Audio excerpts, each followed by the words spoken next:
যত্রতত্র আবর্জনা না ফেলতে এলাকাবাসীর প্রতি আহ্বান জানালেন রাজধানী বুদ্ধ মন্দির সংলগ্ন শান্তিকামী সংঘের সদস্যরা। রবিবার শান্তিকামী সংঘের উদ্যোগে সংশ্লিষ্ট এলাকায় পরিবেশ পরিচ্ছন্ন রাখার বিষয়ে একটি সচেতনতা অভিযান সংঘটিত করা হয়। একই সাথে সংঘটিত করা হয় সাফাই অভিযান।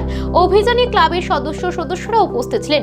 এই কর্মসূচি প্রসঙ্গে শান্তিকামী সংঘের সভাপতি দীপক সিংহ জানান, এলাকার কিছু অংশের জনগণ যত্রতত্র আবর্জনা ফেলছেন, এতে পরিবেশ দূষিত হচ্ছে। পরিবেশকে দূষণমুক্ত রাখার লক্ষ্যে ক্লাবের পক্ষ থেকে উদ্যোগ গ্রহণ করা হয়েছে। তিনি এলাকাবাসীকে যত্রতত্র আবর্জনা না ফেলার জন্য আহ্বান জানান। ক্লাব সভাপতি আরও জানান, তাদের এই ধরনের কর্মসূচি আগামী দিনেও চলবে। নমস্কার, আমরা যোগাসনা অ্যাসোসিয়েশন অফ ত্রিপুরার উদ্যোগে আজকে এক দিবসীয় যোগাসনা ওয়ার্কশপ করছি, যেটা মূলত অ্যাথলেটসদের উদ্দেশ্যে। অ্যাকচুয়ালি যোগাসন খেলা এখানে খেলো ইন্ডিয়া ইউথ গেমস, খেলো India university games, national games এবং এশিয়ান চ্যাম্পিয়নশিপও হয়ে গেছে এবং অন্তর্ভুক্ত হয়ে গেছে। আগামী বছর যেটা জাপানের দোহাতে অনুষ্ঠিত হতে যাচ্ছে এশিয়ান গেমস, এত যোগাসন খেলা অন্তর্ভুক্ত হতে যাচ্ছে এবং 2030-এ যে কমনওয়েলথ গেমস, ওইখানেও আমাদের যোগাসন খেলা অন্তর্ভুক্ত হতে যাচ্ছে।